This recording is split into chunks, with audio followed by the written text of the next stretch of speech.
Praise the Lord. Hallelujah. Yesu ప్రభువారు లోకములో ఉండేటప్పుడు అనేక మంది పరిసయ్యులు ఆయన దగ్గరికి వచ్చారు.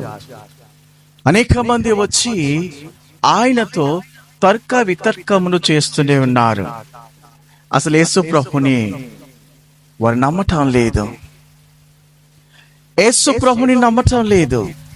కానీ యెహోవా దేవునికి నమ్ముతున్నారు వాళ్ళు. అబ్రాహాముకు దేవుడు ఆయన, ఇస్సాకుకు దేవుడు ఆయన, యాకోబుకు దేవుడు ఆయన, మా దేవుడు ఆయన అని ఈ పరిసయ్యులు నమ్ముతూ ఉన్నారు. కానీ యేసు ప్రభు వారికి నమ్మటం లేదు.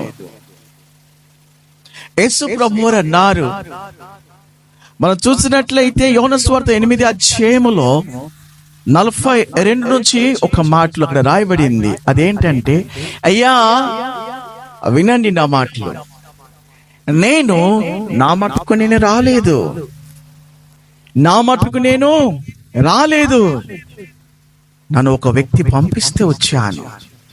పంపినవాడు ఉన్నాడు.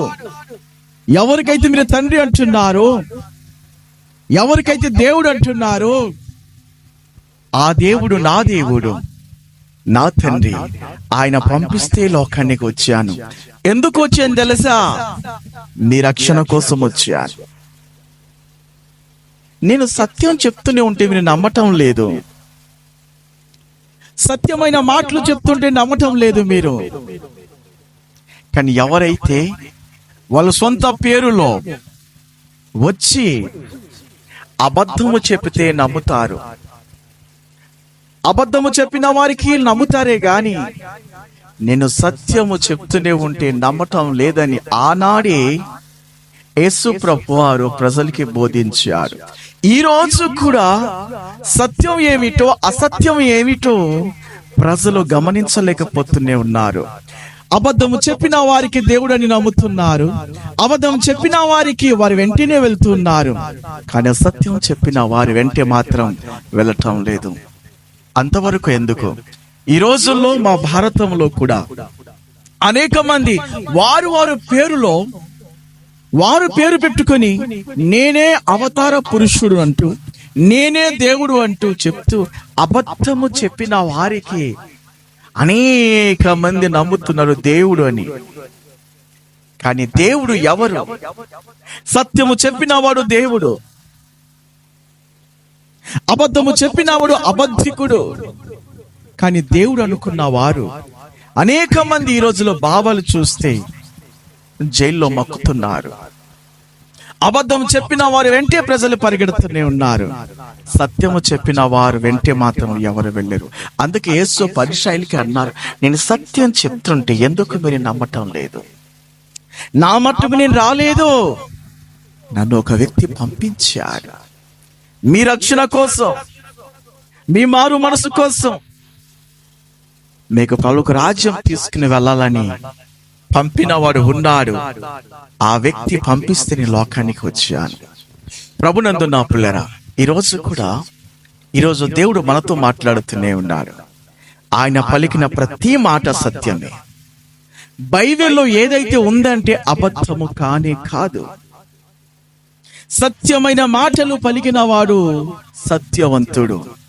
అందుకే యేసు ప్రభువు అన్నారు, నేను మార్గము, సత్యము, జీవము. అబద్ధమైన మాటల్లో మనము చెవులు విచ్చి మనం మాట్లాడు, మనసిచ్చి వింటాం. కానీ సత్యమైన మాటలకి మాత్రం దురద చెవులుగా మనం అనుకుంటాం. దురద చెవులుగా మనస్సు త్రిప్పేసి వినడానికి ఇష్టపడకుండా మనం బాధపడిపోతూనే ఉంటాం. ప్రభునందు నా పిల్లరా, ఆనాడు యేసు ప్రభు వారికి అడిగే వాళ్ళు ఉన్నారు, ప్రశ్నించే వాళ్ళు ఉన్నారు, ఈ రోజు కూడా ఉన్నారు. కాబట్టి దయచేసి గమనించండి, సత్యం ఏమిటో అసత్యం ఏమిటో. యేసు ప్రభు ఆ మాట నేను వినేటప్పుడు, చదివేటప్పుడు నా మట్టుకు నేను రాలేదు అన్నాడు. నన్ను పంపినవాడు. అందుకే యోహాను సువార్త 3:16 దేవుడు లోకమును ఎంతో ప్రేమించాడు గనుక తన కుమారుడికి పంపించాడు. ఎందుకు పంపించాడో తెలుసా? నీవు రక్షింపబడాలి, నేను రక్షింపబడాలి. నీవు తన రాజ్యానికి వెళ్ళాలి, నేను తన రాజ్యానికి వెళ్ళాలి. ఆయన పరిశుద్ధుడు గనుక నీవు పరిశుద్ధురాలుగా మారాలి, నేను పరిశుద్ధుడిగా మారాలి. అందుకే తండ్రి అయిన యెహోవా దేవుడు మమ్మల్ని ప్రేమించి, సంఘానికి ప్రేమించి తన కుమారుడికి పంపించాడు. ఏ యేసు ప్రభువైతే, ఏ దేవుడైతే మన కోసం మరణించాడు, మన కోసం తన ప్రాణం పెట్టాడు, ఆ యేసు ప్రభుని ఆరాధించడానికే ఈ నూతనమైన ఆదివారం దినాన్ని మనం వచ్చి ఉన్నాం. శ్రద్ధగా విందాం, మనసిచ్చి విందాం, రక్షణ పొందుదాం. దేవుడు దీవించును గాక. ఆమేన్.